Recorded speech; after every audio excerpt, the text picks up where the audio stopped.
Adeel Raja, major Adeel Raja retired, जो कि London में बैठ के पाकिस्तान आर्मी की पोलें खोलते रहते हैं, इन्होंने एक नक्शे वक्शे के साथ ये पेश किया है कि इंडियन एयरफोर्स के प्लेन जो हैं वो पाकिस्तान में दाखिल हो चुके हैं और ट्रांसपोंडर्स के साथ, और ये रॉ का अप्रूव्ड प्लान है जो कि जनरल आसिम पाकिस्तान के आर्मी चीफ की मदद से हुआ है। और ट्रूडो ने पूरा का पूरा भारत वाला गेम ही इसलिए खेला था ताकि वो लोगों को डाइवर्ट कर सके, जिसको ट्रूडो का ड्रामा शो उन्होंने जो रन किया था वो डिस्ट्रैक्शन था डोमेस्टिक इश्यूज से, वो डिस्ट्रैक्शन था चाइनीज इन्फ्लुएंस से, वो डिस्ट्रैक्शन था उनकी खुद की कमजोर होती हुई पकड़ से। बांग्लादेश को अब बर्बाद होने से कोई नहीं रोक सकता। बांग्लादेश ने कसम खा रखी है कि वो कंगलादेश बन के रहेगा। जैसे कि आपको स्क्रीन पे मनाजिर नजर आ रहे हैं, बांग्लादेश में दोबारा से प्रोटेस्ट का आगाज हो चुका है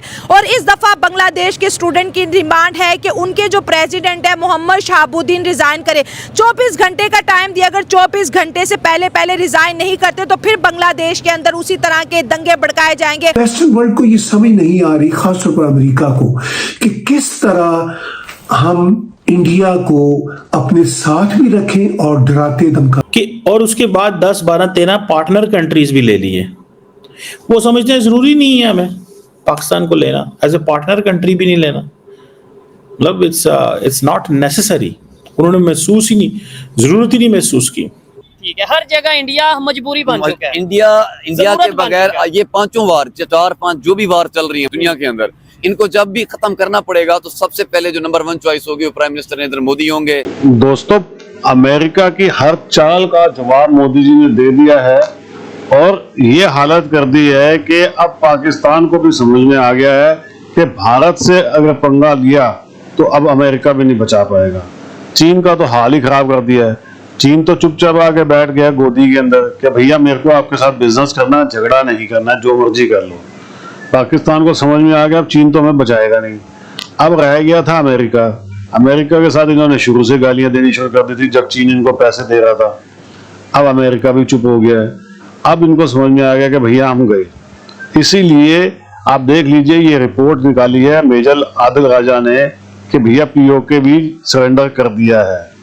तो दोस्तों, ये बात ज्यादा दिन की दूरी नहीं है, ये आप देख लीजिएगा, ये आपको जल्दी खबर मिल जाएगी कि पाकिस्तान ऑक्यूपाइड कश्मीर भारत में आ चुका है। आप भी दुआ कीजिएगा दोस्तों, ये काम जल्दी हो जाए। कमेंट्स कीजिएगा, वीडियो को लाइक कीजिएगा और चैनल को सब्सक्राइब जरूर कर लीजिएगा। Thank you very much.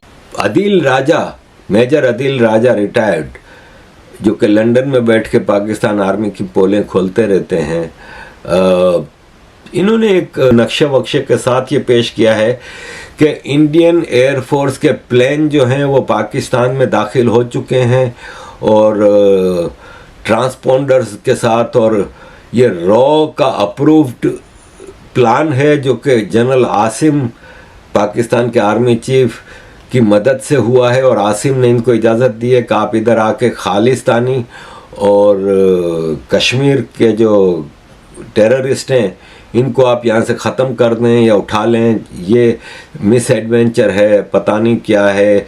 Indian air force का C-130 formation first plane wiper 2 इसके बाद अंदर दाखिल होता है पाकिस्तान में, इसके बाद वाइपर 1। तो ये सब किसने ऑथोराइज किया और आसिम मुनीर क्या कर रहा है, लेकिन दिल राजा के अलावा ये खबर कहीं से आई नहीं। इस टाइम दुनिया में एक ही इंडिया कंट्री है जिसके एम्बेसडर इस टाइम इजराइल में मौजूद हैं। ठीक है। और ईरान में भी मौजूद हैं। ठीक है। तो ये बात ईरान को भी बहुत अच्छे से पता है कि ईरान और इजराइल वार के अंदर इंडिया कितना बड़ा रोल प्ले कर सकता है। जब आपके एम्बेसडर ही नहीं रहे, टेबल टॉक ही आपने खत्म कर दी, तो वार, क्योंकि जितनी भी वार हो जाए खत्म तो टेबल टॉक पे होनी है। तो टेबल टॉक का इस टाइम जो एक वाइड मीडिएटर है जो आपका एज अ कैटलिस्ट काम कर सकता है वो इंडिया है। इंडिया को आप इस टाइम पूरी दुनिया की फॉरेन पॉलिसी से निकाल ही नहीं सकते। अगर आप इंडिया को निकाल तो फॉरेन पॉलिसी एग्जिस्ट ही नहीं करती।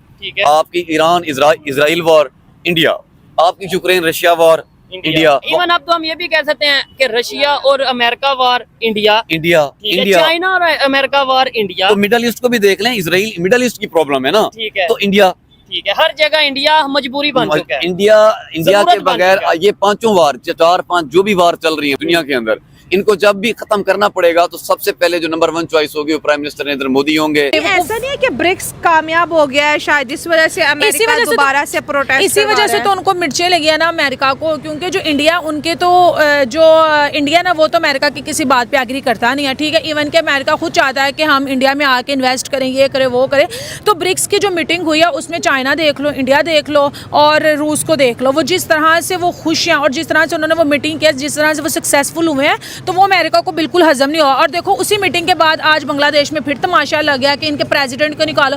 और सबसे अहम चीज़ जो मैंने नोटिस की है, बांग्लादेश में कुछ भी होता है वहाँ पे बांग्लादेशियों को कुछ नहीं कहते, वहाँ पे बांग्लादेशी हिंदुओं को टारगेट किया जा रहा है और वो स्पेशली हिंदुओं को गुस्सा दिलवा रहे हैं और वो मोदी जी से कुछ ऐसा करवाना चाहते हैं। आपको पता है कि जहाँ पे भी टेंशन बढ़े, आपको पता है कि जहाँ पे भी हिंदुओं पे कुछ जुल्म होता है, पाकिस्तान की बात कर लो या अदर कंट्रीज की कर लो, तो मोदी जी बहुत एक्टिव होते हैं और वो उन पे बात करते हैं। जिस तरह से हमने तुर्की में एक वाकया देखा था, वो अपने हिंदुओं को लेके बहुत ज़्यादा सिंसियर है और ये चाहते हैं, अमेरिका के पीछे साजिश है और ये चाहती है कि हम कोई ऐसा प्लान करें जिसकी वजह से इंडियंस लोगों को गुस्सा आए, जिसकी वजह से उनकी सरकार को गुस्सा, और वो बांग्लादेश के ऊपर कुछ ऐसा स्टेप कर दे कि जो थोड़ी सी भी हमें नजर आता है ना कि शायद इंडिया बांग्लादेश को माफ कर लेगा, वो बिल्कुल टोटली उनको खत्म कर दे। देखें जिस तरीके से बांग्लादेश वाले स्टेप्स ले रहे हैं, ये बांग्लादेश को बांग्लादेश बनाने के सफर पे लेके चले गए हैं। अच्छा। कोई भी मसला होता है उसको इंडिया के साथ अटैच कर देते हैं। पहले शेख हसीना और स्टूडेंट्स ने कैसी बुरी हरकतें की कि अटैक कर दिया जाके, आप उनके अंडर गारमेंट्स उठा के फिर रहे हो, आप उनका घर तोड़ रहे हो, ये तरीका नहीं है रिजाइन करवाने का।